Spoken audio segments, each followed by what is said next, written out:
Friends, good morning. ಬೆಳಗ್ಗೆನೇ ಎದ್ದಿದ್ದೆ, ಸ್ವಲ್ಪ ಕೆಲಸ ಇತ್ತು. ಹಬ್ಬ ಅಲ್ಲ, ಸ್ವಲ್ಪ ಬ್ಯುಸಿ ಇತ್ತು. ಹಾಗೆ ಮಾಲ್ಟ್ ಕೂಡ ಮಾಡ್ತಿದ್ದೆ, ಟೀ ಕೂಡ ಇಟ್ಟಿದ್ದೆ. ನಾವು ಬೆಳಗ್ಗೆ ಟೀ ಕುಡಿತೀವಿ, ಮಾಲ್ಟು ಕೂಡ ಮಾಡ್ತೆ. ಹಾಲಿಗೂ ಇಟ್ಟಿದ್ದೆ, ಪಾಪುಗಳ ಬಿಸಿನೀರು ಕೂಡ ಕಾಸಿದ್ದೆ. ಮಗ ಆಲ್ರೆಡಿ ಎದ್ದಿದ್ದ, ಅವನು ಕುತ್ಕೊಂಡಿತ್ತು. ಆಮೇಲೆ ನಾನು ಎಗ್ ಬಿರಿಯಾನಿ ಮತ್ತು ಎಗ್ ಕರಿ ಚಪಾತಿ ಮಾಡೋಣ ಅಂತ ಎಲ್ಲ ಕಟ್ ಮಾಡಿ ಇಟ್ಕೊತಿದ್ದೆ.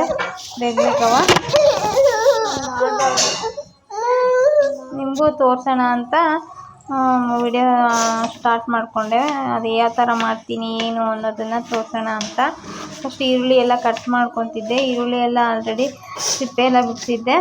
ಏನೇನು ಹಾಕ್ತೀನಿ ಎಗ್ ಬಿರಿಯಾನಿ, ಇದು ಎಗ್ ಕರಿಗೆ ಕಾಯಿ ಮತ್ತು ಶುಂಠಿ ಬೆಳ್ಳುಳ್ಳಿ, ಆಮೇಲೆ ಚಕ್ರ ಮೊಗ್ಗು, ಆಮೇಲೆ ಜಾಪತ್ರೆ, ಚಕ್ಕೆ, ಲವಂಗ, ಏಲಕ್ಕಿ, ಕಾಳುಮೆಣಸು, ಆಮೇಲೆ ಕೊತ್ತಂಬರಿ, ಈರುಳ್ಳಿ, ಟೊಮೊಟೊ, ಪುದೀನ, ಬೆಳ್ಳುಳ್ಳಿ, ಇದನ್ನು ಎಲ್ಲ ರುಬ್ಕೊತೀನಿ. ನಾನು ಫಸ್ಟು ರುಬ್ಕೊಂಡು ಎಲ್ಲ ಸಾಫ್ಟ್ ಆಗೋದು, ಚೆನ್ನಾಗಿ ಸಾಫ್ಟ್ ಆಗಬೇಕು. ತರಿ ಥರ ಎಲ್ಲ ಇರಬಾರ್ದು. ಚೆನ್ನಾಗಿ ಸಾಫ್ಟ್ ಎಲ್ಲ ಆದಮೇಲೆ ಅದನ್ನು ಒಗ್ಗರಣೆ, ಎಣ್ಣೆ ಎಲ್ಲ ಕಾದ್ಮೇಲೆ ಒಗ್ಗರಣೆ, ಇದೆಲ್ಲ ಸಾಫ್ಟ್ ಆದಮೇಲೆ ನಾನು ಚಪಾತಿ ಹಿಟ್ಟನ್ನು ನಾದ್ಕೊಳ್ಳೋಣ ಅಂತ ಚಪಾತಿ ಹಿಟ್ಟನ್ನು ನಾದ್ತಾಯಿದ್ದೆ. ತುಂಬ ಸಾಫ್ಟ್, ಸ್ವಲ್ಪ ಎಲ್ಲ ನೀರಾಕಿ ನಾದಿದ ಮೇಲೆ ಸ್ವಲ್ಪ ಮೇಲಿಂದ ಆಯಿಲ್ ಹಾಕಿ ಮುಚ್ಚಿಟ್ಟು ತುಂಬ ಸಾಫ್ಟಾಗಿ ಬರ್ತವೆ ಚಪಾತಿ. ನೀವು ಒಂದ್ಸಲ ಈ ಥರ ಟ್ರೈ ಮಾಡಿ. ಎಗ್ ಬಿರಿಯಾನಿಗೆ ಮೊಟ್ಟೆ ಕೂಡ ಬೇಯಿಸಿದ್ದೆ. ಮೊಟ್ಟೆ ಬೇಯ್ದ ಮೇಲೆ ಸಿಪ್ಪೆ ಎಲ್ಲ ತೆಗೆದು ಈ ಥರ 4 ಕಡೆ ಸ್ವಲ್ಪನೇ ಅದನ್ನ ಕ್ರ್ಯಾಚ್ ಮಾಡಬೇಕು. ಕ್ರ್ಯಾಚ್ ಮಾಡಿದರೆ ಅದರೊಳಗಡೆ ಎಲ್ಲ ಖಾರ ಉಪ್ಪು ಚೆನ್ನಾಗಿ ಹೋಗಿ ಹಿಡ್ಕೊತತೆ, ಟೇಸ್ಟು ಚೆನ್ನಾಗಿರುತ್ತೆ. ಈ ಥರ ಕ್ರ್ಯಾಚ್ ಮಾಡಿದರೆ ತುಂಬ ಚೆನ್ನಾಗಿ ಟೇಸ್ಟ್ ಬರುತ್ತೆ. ನೀವು ಒಂದ್ಸಲ ಈ ಥರ ಟ್ರೈ ಮಾಡಿ. ನಾನು ಎಣ್ಣೆ ಕಾದ್ಮೇಲೆ ಅದಕ್ಕೆ ಸ್ವಲ್ಪ ಉಪ್ಪು ಮತ್ತು ಖಾರದ ಪುಡಿ ಹಾಕ್ತಾಯಿದ್ದೀನಿ. ಅದೆಲ್ಲ ಒಂದು ಸ್ವಲ್ಪ ಡ್ರೈ ಆದಮೇಲೆ ಇದು ಮೊಟ್ಟೆ ಹಾಕ್ಬಿಟ್ಟು ಅದನ್ನ ಫ್ರೈ ಮಾಡ್ಕೊಬೇಕು. ಅದನ್ನು ಆಫ್ ಮಾಡಬೇಕು. ಸಿಮ್ಮಲ್ಲಿ ಇಟ್ಕೊಂಡ್ರು ಮಾಡಿದರೂ ನಡೀತತೆ. ಆಮೇಲೆ ಶುಂಠಿ ಬೆಳ್ಳುಳ್ಳಿ ಮತ್ತು ಪುದೀನ, ಇದು ಗರಂ ಮಸಾಲ, ಖಾರದ ಪುಡಿ, ಚಕ್ಕೆ, ಲವಂಗ, ಏಲಕ್ಕಿ ಮತ್ತು ಮೊಟ್ಟೆ ಏನು ಫ್ರೈ ಮಾಡ್ಕೊಂಡಿದ್ವಲ್ಲ ಅದು. ಫಸ್ಟು ಶುಂಠಿ ಬೆಳ್ಳುಳ್ಳಿ ಪೇಸ್ಟ್ ಹಾಕಬೇಕು. ಅದಾದಮೇಲೆ ಪುದೀನ ಹಾಕಬೇಕು.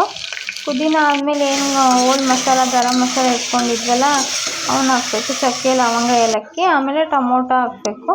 ಈ ಕಡೆ ನಾನು ತೋರಿಸಿದ್ನಲ್ಲ ಆವಾಗಲೇ ಎಗ್ ಕರಿಗೆ, ಅದು ಎಣ್ಣೆ ಕಾದ್ಮೇಲೆ ಇದೇನು ಇಟ್ಕೊಂಡಿದ್ವಲ್ಲ ನಾವು ಮಸಾಲ ರುಬ್ಕೊಂಡು ಅದನ್ನು ಹಾಕಬೇಕು.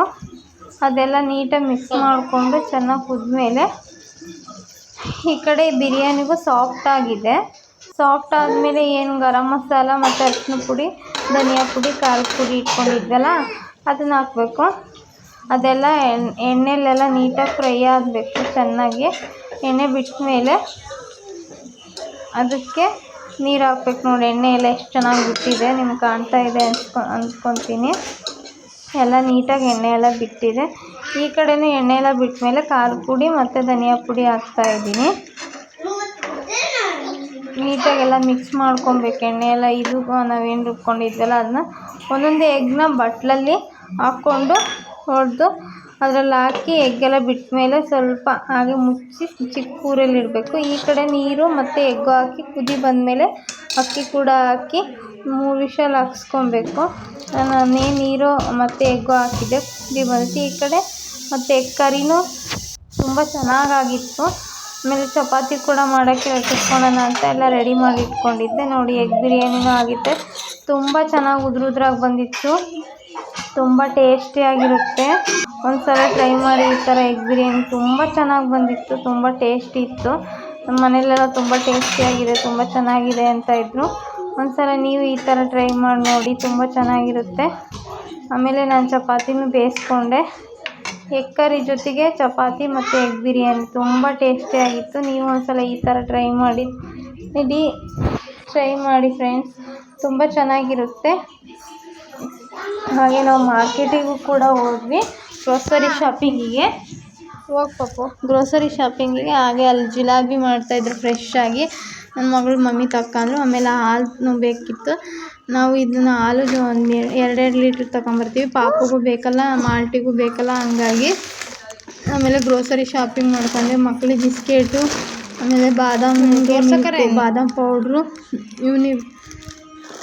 ಬಿಸ್ಕೆಟ್ ಎಲ್ಲ ತಗೊಂಡು ಆಮೇಲೆ ರೇಷನ್ ಕೂಡ ತಗೊಂಬಂದ್ವಿ. ಗ್ರೋಸರಿ ಏನೇನು ಬೇಕಿತ್ತೋ ಮನೆಗೆ ಹಬ್ಬಕ್ಕೆಲ್ಲ ರೇಷನ್ ತಗೊಂಬಂದ್ವಿ. ಆಮೇಲೆ ನಾನು ಶಾಂಪು ಕೂಡ ತಗೊಂಬಂದೆ. ನಾವು ಯಾವಾಗಲೂ ಯೂಸ್ ಮಾಡೋದು ಎಗ್ ವೈಟು, ಅದನ್ನೇ ತಗೊಂಬಂದಿದ್ದು ಶಾಂಪು ಕೂಡ. ಆಮೇಲೆ ಶುಗರ್ ಖಾಲಿ ಆಗಿತ್ತು, ಸಕ್ಕರೆ ಕೂಡ ತಗೊಂಡ್ಬಂದೆ.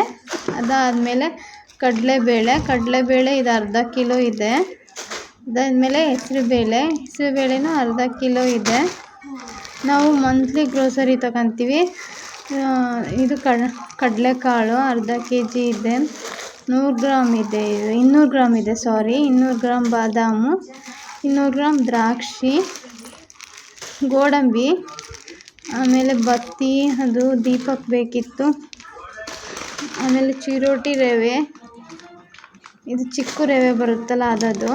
ಆಮೇಲೆ ರಿನ್ ಸೋಪಿನ ಪೌಡ್ರು 1 kg. ಆಮೇಲೆ ಡೈಲಿ ಯೂಸಿಗೆ ಅಂತ ಅಗರಬತ್ತಿನೂ ಕೂಡ ತಗೊಂಡೆ. ಇದು ನಾವು ಪೇಸ್ಟ್ ಯೂಸ್ ಮಾಡೋದು, ಪತಂಜಲಿನೇ ನಾವು ಯಾವಾಗಲೂ ಯೂಸ್ ಮಾಡೋದು.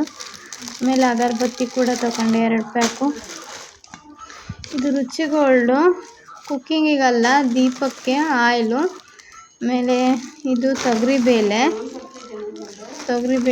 ತಗೊಂಡೆ, ಅದು 1 ಕಿಲೋ ಇದೆ. ಇದು ಬಟಾಣಿ ಅರ್ಧ ಕಿಲೋ ಇದೆ. ಆಮೇಲೆ ದಾಲ್ಡಾ 100 ಗ್ರಾಮ್ ಇದೆ. ಇದೆಲ್ಲ ತಗೊಂಡು ಆಮೇಲೆ ಇದು ದಪ್ಪ ರವೆ, ಬನ್ಸಿ ರವೆ ಇದು ಅಂತೀವಿ ನಾವು, ಬನ್ಸಿ ರವೆನೂ ತಗೊಂಡೆ. ಆಮೇಲೆ ಪಾಪುಗೆ ಇದು ಮಾಲ್ಟಿಗೆ ಮತ್ತು ಟೀಗೆ ನಾವು ಯಾವಾಗಲೂ ಇದನ್ನೇ ಯೂಸ್ ಮಾಡೋದು. ಆರ್ಗಾನಿಕ್ ಬೆಲ್ಲ, ಇದರಲ್ಲಿ ಜಾಸ್ತಿ ಶುಗರ್ ಇರಲ್ಲ, ಹಂಗಾಗಿ ನಾವು ಇದನ್ನೇ ಪ್ಯೂರ್ ಆಗಿರುತ್ತೆ ಅಂತ ಆರ್ಗಾನಿಕ್ ಬೆಲ್ಲನೇ ಯೂಸ್ ಮಾಡ್ತೀವಿ. ಆಮೇಲೆ ಉದ್ದಿನಬೇಳೆನೂ 1 ಕಿಲೋ ಇದೆ. ನಾವು ತಿಂಗಳ ಗ್ರೋಸರಿ ತರ್ತೀವಿ, ವೀಕ್ಲಿ 1 ಟೈಮ್ ತರಲ್ಲ, ಮಂತ್ಲಿ 1 ಟೈಮ್ ತರ್ತೀವಿ. ಆಮೇಲೆ ಪೂಜೆ ಹೂವು ಬೇಕಿತ್ತು, ಹಾಗೆ ಮಾರ್ಕೆಟಿಗೆ ಹೋಗಿದ್ವಲ್ಲ, ಹೂವು ಕೂಡ ತಗೊಂಡ್ಬಂದೆ ನಾನು. ಆಮೇಲೆ ಬಾಳೆಹಣ್ಣು, ಮಕ್ಕಳಿಗೆ ಹಣ್ಣು ತಿನ್ನೋಕ್ಕೆ ಅಂತ ತಗೊಂಡ್ವಿ ಅಲ್ಲೇ ಮಾರ್ಕೆಟಲ್ಲೇ. ಆಮೇಲೆ ಬೆಳಗ್ಗೆನೇ ಎದ್ದಿದ್ದೆ ಪೂಜೆಗೆ. ಅವತ್ತು ನಾವು ದೇವಸ್ಥಾನಕ್ಕೆ ಹೋಗಬೇಕಿತ್ತು, ಹಾಗೆ ಬೆಳಗ್ಗೆನೇ ಬೇಗ ಎದ್ದು ಪೂಜೆ ಎಲ್ಲ ಮುಗಿಸ್ಕೊಂಡು ದೇವ್ರ ಪೂಜೆಗೆ ಅಂತ ನೈವೇದ್ಯಕ್ಕೆ ಬಾಳೆಹಣ್ಣು ಇಟ್ಟಿದ್ದೆ, ಪ್ರಸಾದ.